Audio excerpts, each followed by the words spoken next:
नमस्कार साथियों, T for teacher के यूट्यूब चैनल पर आप सभी का हार्दिक स्वागत है। आज के इस वीडियो में हम गणित प्रैक्टिस क्लास, जिसमें हम प्रतिदिन 11 महत्वपूर्ण सवालों को हल करते हैं और यह इसका वीडियो नंबर 15वां है। तो चलिए आज के इस वीडियो को शुरू करते हैं। वीडियो बिल्कुल बेसिक से रहेगा, इसलिए वीडियो को पूरा देखिए।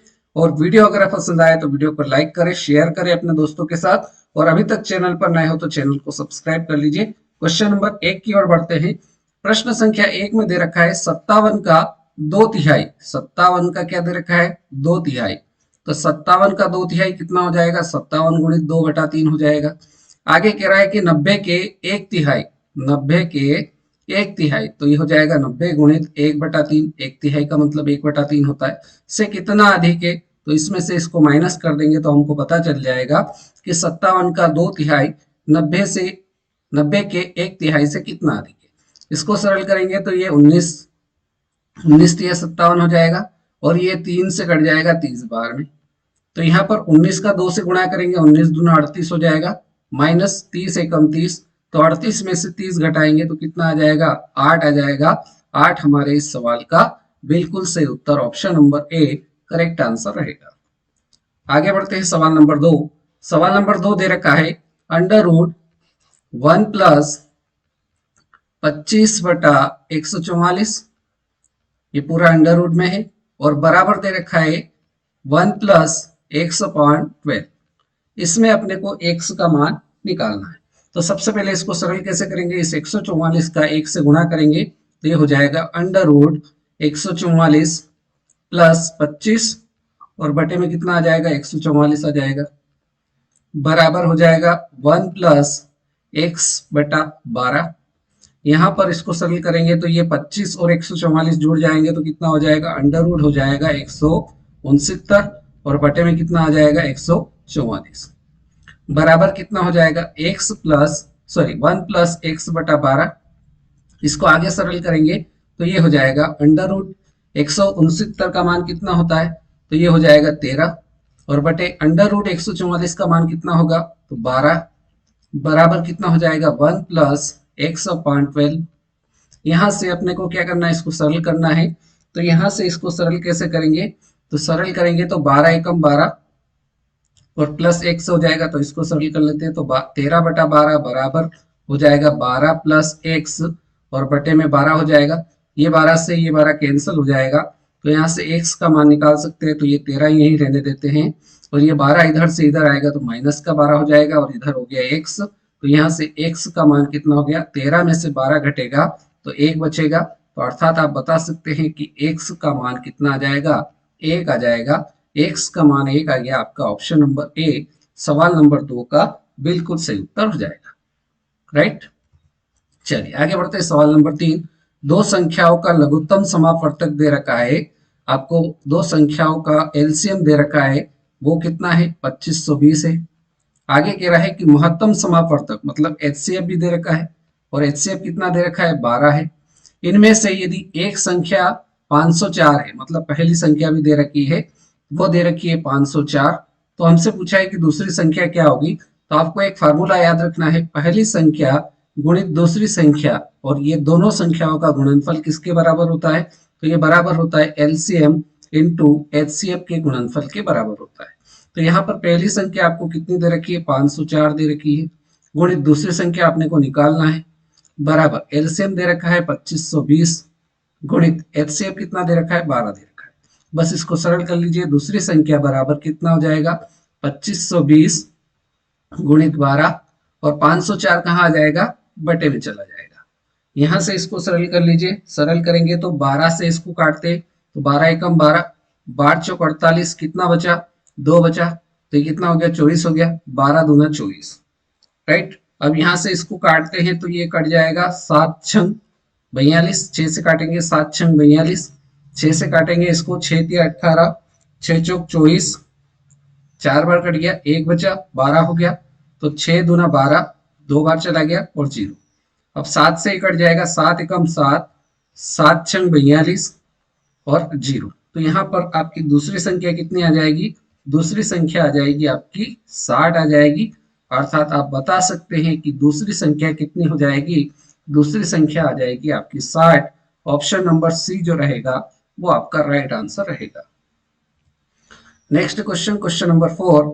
सवाल दे रखा है 1 की घात 3 धन 2 की घात 3 धन 3 की घात 3, ऐसे जा रहा है कहां तक 10 की घात 3, और इसका मान दे रखा है 3025, और हमसे बोला है कि 4 प्लस 32 प्लस 108 प्लस कहां तक जा रहा है 4000 तक, ये इसका मान क्या होगा।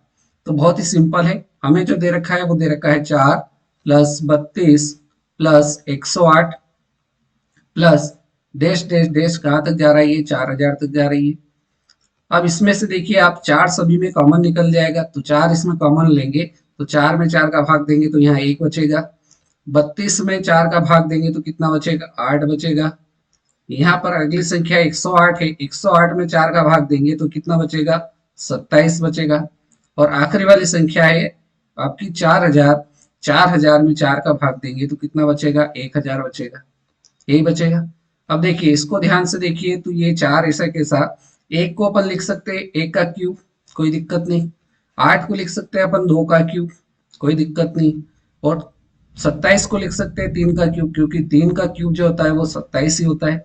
और आखिरी वाली संख्या है 1000, 1000 का मतलब है कि ये इस संख्या का क्यूब है, 10 का क्यूब है, राइट।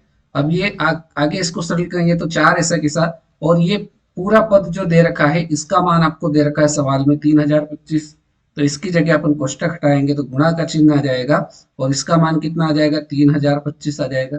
बस सरल कर लीजिए, तो 4 का गुणा 5 से हुआ तो 4 पंजे 20 का 0, हासिल आया 2, 4 दूना 8 और 2 10 का 0, हासिल आया 1, तो यह हो गया 0 1 4 तिया 12, अर्थात आपका मान कितना आ जाएगा, 12100 आ जाएगा। 12100 ऑप्शन नंबर डी आपका करेक्ट आंसर हो जाएगा। एक शॉर्टकट तरीका भी मैं आपको इसमें बता देता हूं कि शॉर्टकट तरीका क्या होता है, ट्रिक जिसको बोल सकते हैं, वो कैसे इसको हल करेंगे। तो ट्रिक कहती है कि पुराना योग जो दे रखा है उसमें क्या करिए आप, पहली टर्म का इसमें पुराने योग में गुणा कर दीजिए। तो पुराना योग अपने को दे रखा है सवाल में 3025, तो इसके स्थान पर लिखेंगे 3025, और पहली टर्म यहाँ पर 4 है, तो 3025 का आप 4 में गुणा करोगे तो भी आपका आंसर 12100 ही आएगा। ये दोनों तरीके हैं, दोनों तरीके से आप इसको हल कर सकते हैं, राइट। चलिए आगे बढ़ते हैं सवाल नंबर 5 की ओर। सवाल नंबर 5 दे रखा है, यदि ए अनुपात बी बराबर दे रखा है 3:4, बी अनुपात सी दे रखा है 2:5, सी अनुपात डी दे रखा है 3:5, तो हमसे पूछा है ए अनुपात डी का मान क्या होगा। तो यहाँ पर अनुपात जो है वो ए बी सी और डी अनुपात दे रखा है। ए अनुपात बी दे रखा है 3:4, तो ए के नीचे 3, बी के नीचे 4। बी अनुपात सी 2:5 है, तो 2 बी के नीचे, सी के नीचे 5। सी अनुपात डी कितना दे रखा है, तो ये दे रखा है आपका 3:5, तो ये 3 और ये 5। अब ए का मान निकालना है, सबसे पहले तो ए का मान निकाल लेंगे, तो ए अनुपात डी निकालना है। तो ए का मान निकालने के लिए अपने क्या करना पड़ेगा, इस 3 का इस 2 से गुणा और उसका गुणा करना पड़ेगा 3 से। तो ये कितना आ जाएगा, 3 दूना 6, 6 तिया 18, मतलब कितना 3 गुणित 2 गुणित 3, इसका मान कितना आ गया, 18 आ गया। अगला अनुपात पूछा है डी का मान निकालने के लिए क्या करना पड़ेगा, इस 4 का गुणा 5 से करेंगे और इसका गुणा करेंगे 5 से, तो ये कितना आ जाएगा, ये आ जाएगा आपका 4 गुणित 5 गुणित 5, कितना आ जाएगा, तो ये हो जाएगा 5 का गुणा 4 से करेंगे तो ये हो जाएगा 20, 20 पंजे कितना हो जाएगा, 100 हो जाएगा। अर्थात ए अनुपात डी का मान जो हमसे पूछा है उसका मान कितना हो जाएगा, ए का मान आया 18, अनुपात डी का मान कितना आया, 100 आया। ये कट जाएगा, 2 से काटेंगे तो 9, और 100 2 से कटेगा तो कितना आ जाएगा, 50। अर्थात ए अनुपात डी का मान कितना आ जाएगा, 9/50, सॉरी 9:50, अर्थात डी ऑप्शन आपका राइट आंसर रहेगा। क्लियर, आगे बढ़ा जाए। सवाल नंबर 6, सवाल नंबर 6 है, एक वर्ग की चारों भुजाओं का योगफल दे रखा है 52 सेंटीमीटर है, तो इसका क्षेत्रफल क्या होगा। बहुत ही सिंपल प्रश्न है, ये एक वर्ग है और इसका हमको चारों भुजाओं का योगफल दे रखा है। इसका मतलब क्या दे रखा है, अपने को परिमाप दे रखा है, क्योंकि परिमाप जो होता है वो सभी भुजाओं का योग होता है और वर्ग में सभी भुजाएं क्या होती है, आपस में बराबर होती है। तो यहाँ पर परिमाप जो दे रखा है वो हमें दे रखा है 52, और परिमाप का सूत्र क्या होता है, तो ये होता है 4 गुणित भुजा होती है। इसका परिमाप का सूत्र क्या होता है, 4 गुणित भुजा होता है। तो यहाँ से आपकी भुजा निकल के आ जाएगी, तो 4 गुणित भुजा, और भुजा निकालने के लिए क्या करना पड़ेगा, तो भुजा निकालने के लिए इस 52 में 4 का भाग दे देंगे, तो कितनी बार कट जाएगा, 13 बार कट जाएगा। मतलब ये वाली भुजा आपकी 13 है, ये भी आपकी 13 है, ये भी आपकी 13 सेंटीमीटर की है, और ये भी 13 सेंटीमीटर की है, तभी इसका परिमाप कितना है, 52 सेंटीमीटर। अब आपके पास भुजा का मान आ गया और हमसे पूछा है क्षेत्रफल क्या होगा, तो बड़ी आसानी से आप इसका क्षेत्रफल निकाल सकते हैं, क्योंकि वर्ग का क्षेत्रफल, वर्ग का क्षेत्रफल का सूत्र आपको पता है कि वर्ग का जो क्षेत्रफल होता है उसका सूत्र होता है भुजा का स्क्वायर, और भुजा का स्क्वायर मतलब यहाँ भुजा 13 है, तो 13 का स्क्वायर करेंगे तो कितना आ जाएगा, 13 का स्क्वायर हो जाएगा 169, और क्षेत्रफल है इसलिए इसकी इकाई होगी वर्ग सेंटीमीटर। अर्थात आप बता सकते हैं कि आपका जो वर्ग रहेगा उसका क्षेत्रफल कितना हो जाएगा, 169 वर्ग सेंटीमीटर हो जाएगा। सी ऑप्शन आपका राइट आंसर रहेगा। आगे देखते हैं सवाल नंबर 7। सवाल नंबर 7 देखिएगा, इसमें दे रखा है 4 की घात 63, 4 की घात 63 का इकाई अंक क्या होगा। तो इसको कैसे हल करेंगे, तो इसको भी हल आप दो तरीके से कर सकते हो। पहला तरीका तो मैं शॉर्टकट बता देता हूं कि जब भी आपको 4 की घात दिखे और उसके ऊपर घात कैसी हो, विषम हो, 4 के ऊपर घात कैसी हो, विषम हो, तब आपका इकाई अंक कितना आएगा, 4 आएगा। और यदि 4 के ऊपर घात सम हो, 4 के ऊपर घात सम हो, तो ऐसी स्थिति में आपका आंसर कितना आएगा, 6 आएगा।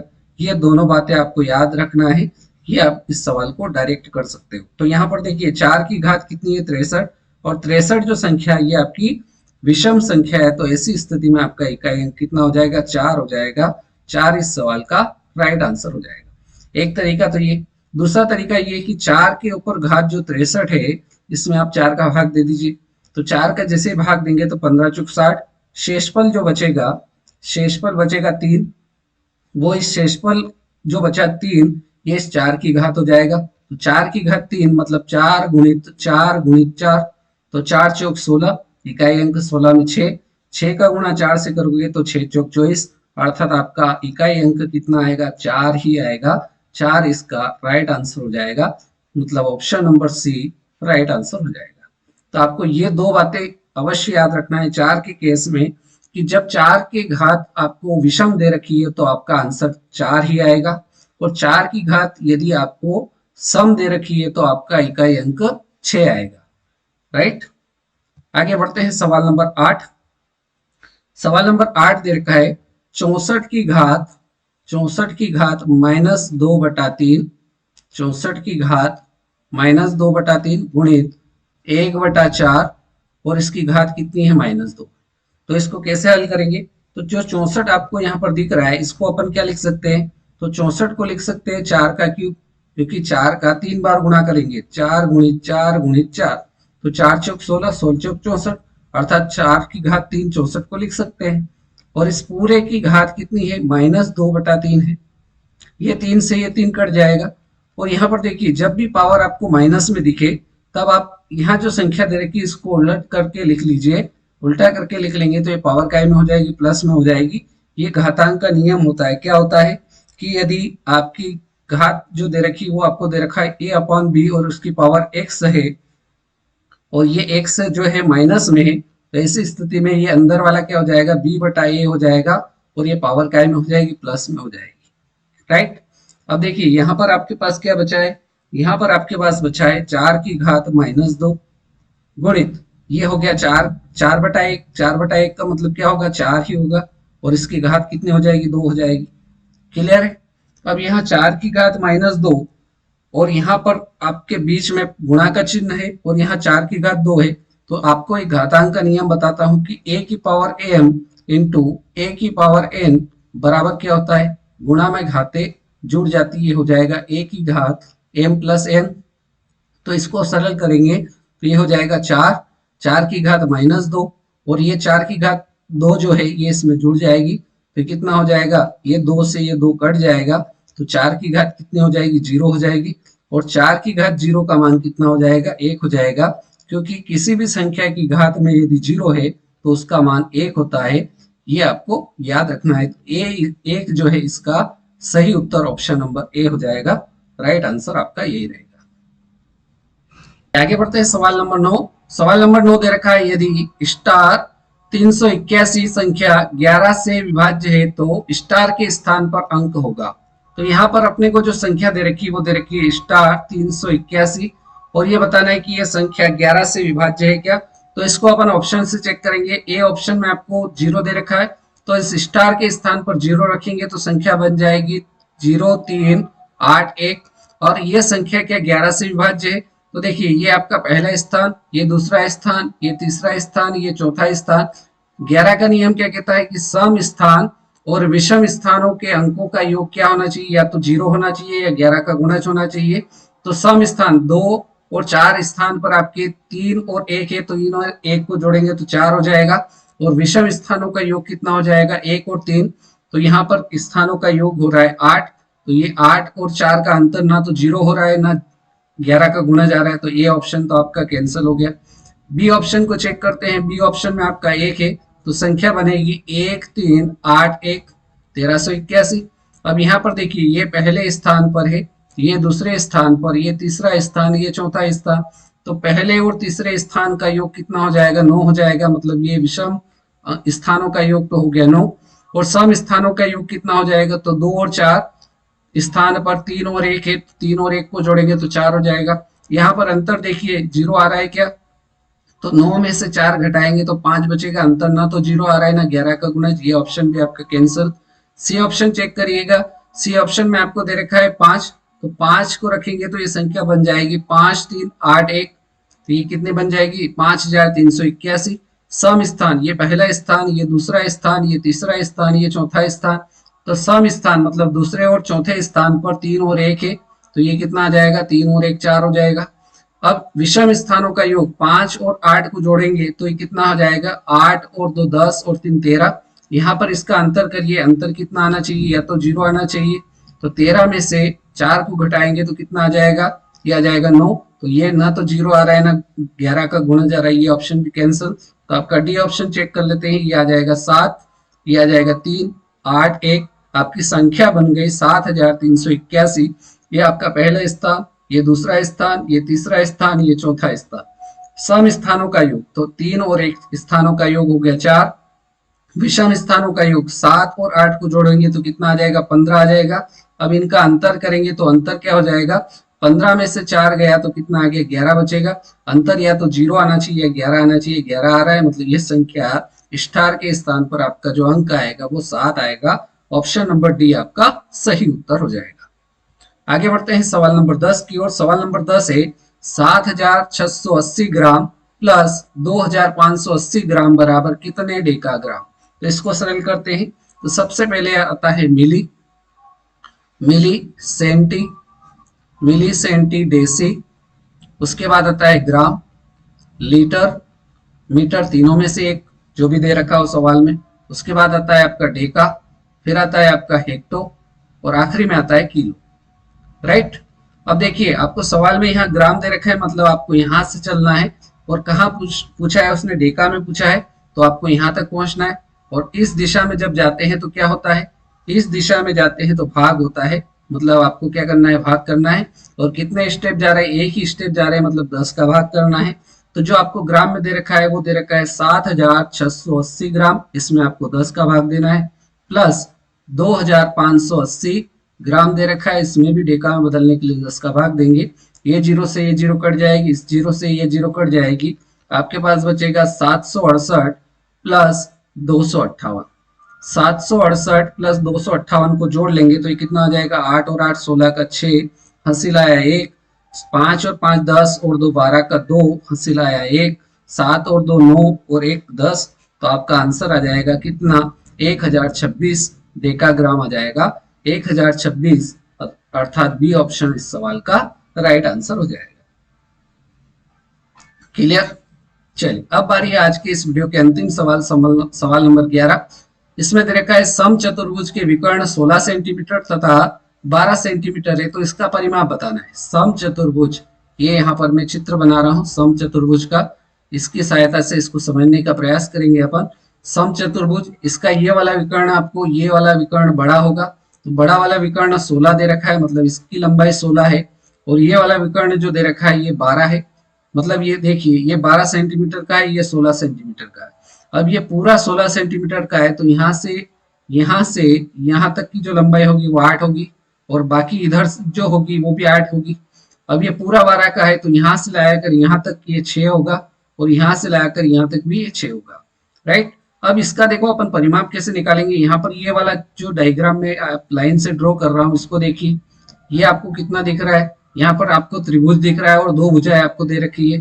तो आपको एक चीज पता है कि कर्ण का स्क्वायर बराबर क्या होता है, तो ये होता है लंब का स्क्वायर धन आधार का स्क्वायर। लंब का स्क्वायर धन आधार का स्क्वायर, तो यहाँ लंब का स्क्वायर आप 8 का स्क्वायर कर लीजिए, आधार का स्क्वायर 6 का स्क्वायर कर लीजिए, तो 8 का स्क्वायर हो जाएगा 64 और 6 का स्क्वायर हो जाएगा 36। 64 और 36 को जोड़ोगे तो 100 हो जाएगा, और कर्ण का स्क्वायर दे रखा है कितना 100 आ गया, तो 100 को अपन लिख सकते हैं 10 का स्क्वायर, स्क्वायर से स्क्वायर कट जाएगा तो कर्ण का मान आ गया, मतलब कर्ण कितना आ जाएगा 10 सेंटीमीटर आ गया। मतलब ये वाला मान आपका 10 का आ गया, ये भी कितना आ जाएगा 10 आ जाएगा, ये भी आपका 10 आएगा, ये भी आपका कितना आ जाएगा 10 आ जाएगा। तो आपको निकालना क्या है, परिमाप निकालना है। तो परिमाप निकालने के लिए आपको क्या करना है, 4 गुणित भुजा कर लेना है। तो 4 गुणित भुजा करेंगे तो आपका कितना आ जाएगा, 4 गुणित भुजा का मान 10, तो ये आपका आ जाएगा 40 सेंटीमीटर। 40 सेंटीमीटर आपका परिमाप निकल के आ गया। 40 सेंटीमीटर इस सवाल का बिल्कुल सही उत्तर option number C right answer हो जाएगा। Clear, right. तो इस प्रकार से आज की इस वीडियो में हमने गणित प्रैक्टिस क्लास जिसमें 11 महत्वपूर्ण सवालों को हल किया। उम्मीद करता हूँ सारे सवाल आपको अच्छे समझ में आए होंगे। वीडियो आपने पूरा देखा उसके लिए बहुत बहुत धन्यवाद। अगले वीडियो में मुलाकात करेंगे नए सवालों के साथ, तब तक के लिए जय हिंद, जय भारत, वंदे मातरम।